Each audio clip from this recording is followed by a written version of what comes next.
Hi friends, welcome to relax recipes. இன்றைக்கி 1 kilo அளவுக்கு chicken சால்னா எப்படி பண்ணுறதுன்னு பார்க்கலாம். ஒரு ப்ரெஷர் பேனில் 3 டேபிள் ஸ்பூன் தேங்காய் எண்ணெய், 3 டேபிள் ஸ்பூன் குக்கிங் ஆயில் எடுத்திருக்கேன்.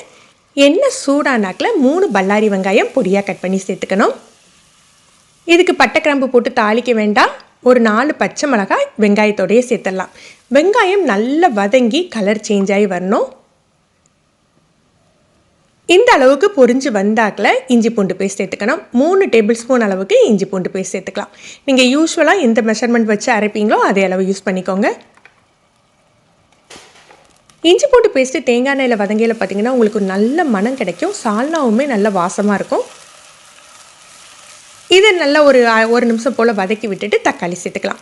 சின்னதாக 3 தக்காளி, பெரிய தக்காளியாக இருந்தால் 2 போதும். ஏன்னா நம்ம தயிர் சேர்ப்போம். தக்காளி சேர்த்துட்டு ஒரு கைப்பிடி அளவுக்கு மல்லி புதினா சேர்த்துக்கலாம்.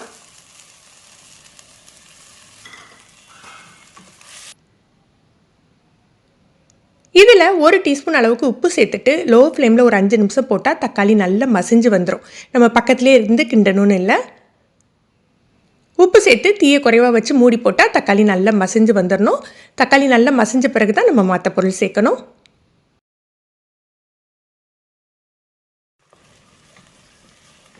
தக்காளி நல்லா மசிஞ்சிட்டு இப்போ நம்ம மசாலா சேர்க்கலாம். இதுக்கு மசாலான்னு எதுவும் கிடையாதுங்க. ஒரு 2 டேபிள் ஸ்பூன் அளவுக்கு மல்லித்தூளும் ஒரு 2 டீஸ்பூன் அளவுக்கு பட்டை கிராம்பு ஏலக்காய் தூளும் சேர்த்துருக்கேன்.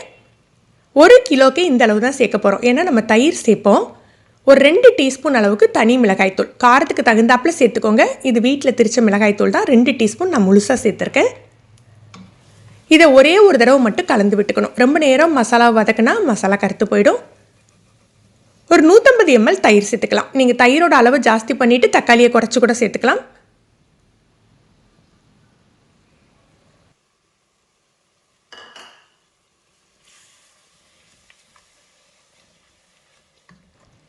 தயிர் சேர்த்துட்டு ஒரு 1/4 கப் போல் தண்ணி கூட சேர்த்துக்கலாம். நல்லா மிக்ஸ் ஆகி வரதுக்கு.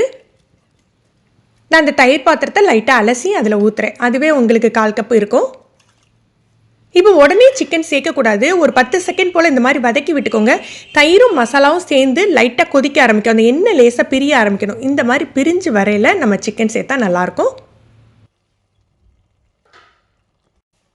1 கிலோ சிக்கன் க்ளீன் பண்ணி எடுத்து வச்சுருக்கேன். இதை சேர்த்துக்கலாம். எனக்கு கொஞ்சம் லெக் சைடு அப்படிங்கிறதுனால முழுசாக லெக் ஆகிடுச்சு. நீங்கள் மீடியம் சைஸாக கட் பண்ணி எடுத்துக்கோங்க. சால்னாக்கு அது கரெக்டாக இருக்கும்.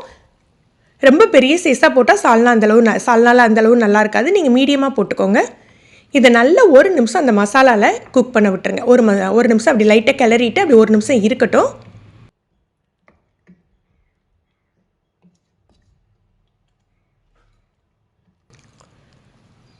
இப்போ அந்த சிக்கன்லேருந்தும் தண்ணி நல்லா ரிலீஸ் ஆகிருக்கும். இப்போ நல்லா தாராளமாக 2லேருந்து 3 கப் தண்ணி சேர்த்துக்கலாம். இது சால்னா அப்படிங்கிறதுனால நம்ம தேங்காய் விடையில் இன்னும் கட்டியாகும். ஒரு 1.5 டீஸ்பூன் உப்பு சேர்த்துருக்கேன். முதல்ல ஒரு 1 டீஸ்பூன் போட்டிருக்கேன். இப்போ சால்னாக்கு தேவையான அளவு உப்பு சேர்த்துக்கோங்க. டேஸ்ட் பண்ணி பார்த்துட்டு கூட நீங்கள் உப்பு சேர்த்துக்கலாம். இதை நல்லா கலந்து விட்டுட்டு ப்ரெஷர் குக் பண்ணிடலாம். மீடியம் ஃப்ளேமில் ஒரே ஒரு விசில் மட்டும் வச்சு எடுத்துக்கோங்க. நிறைய வைக்க வேண்டாம். எதுவும் பெரிய பீஸாக இருக்கிறதுனால நான் மீடியம் ஃப்ளேமில் வைக்க. நீங்கள் சின்ன பீஸாக இருந்தால் ஹை ஃப்ளேமில் ஒரு விசில் வச்சுக்கோங்க போதும். ஒரு 1/2 கப் அளவுக்கு தேங்காய் துருவல் எடுத்திருக்கேன். இதில் ஒரு 15 போல் முந்திரி பருப்பு சேர்த்துருக்கேன். நீங்கள் ஒரு 10 முந்திரி பருப்பும் ஒரு டீஸ்பூன் அளவுக்கு கசகசா வச்சு அரைச்சிக்கிட்டால் இன்னுமே நல்லாயிருக்கும்.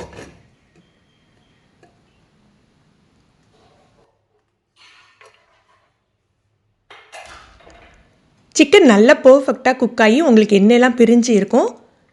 நீங்கள் உப்பு காரம் செக் பண்ணிக்கோங்க. செக் பண்ணிவிட்டு நம்ம அரைச்சி வச்சிருந்தோம் இல்லையா தேங்காய் விழுது, அதோட நல்லா 1 கப் போல் தண்ணி சேர்த்து கொஞ்சம் நீக்க பண்ணிவிட்டு அதுக்கப்புறம் இதில் சேர்த்துக்கலாம். ரொம்ப கட்டியாக சேர்த்திங்க அப்படின்னா சால்னா கட்டியாக இருக்கும். அந்த எண்ணெய் உங்களுக்கு பிரிஞ்சு வராது. இந்த மாதிரி கொஞ்சம் தண்ணி கலந்து சேர்த்துக்கிட்டிங்கன்னா நல்லாயிருக்கும். தேங்காய் சேர்த்துட்டு ரொம்ப போட்டு கிளற வேண்டாம். லைட்டாக ஒரு மிக்ஸ் கொடுத்துட்டு லோ ஃப்ளேமில் ஒரு 7-8 நிமிஷம் கொதிக்க விட்டுருங்க. ஒரு 5லேருந்து 7 நிமிஷம் லோ ஃப்ளேமில் இருக்கட்டும்.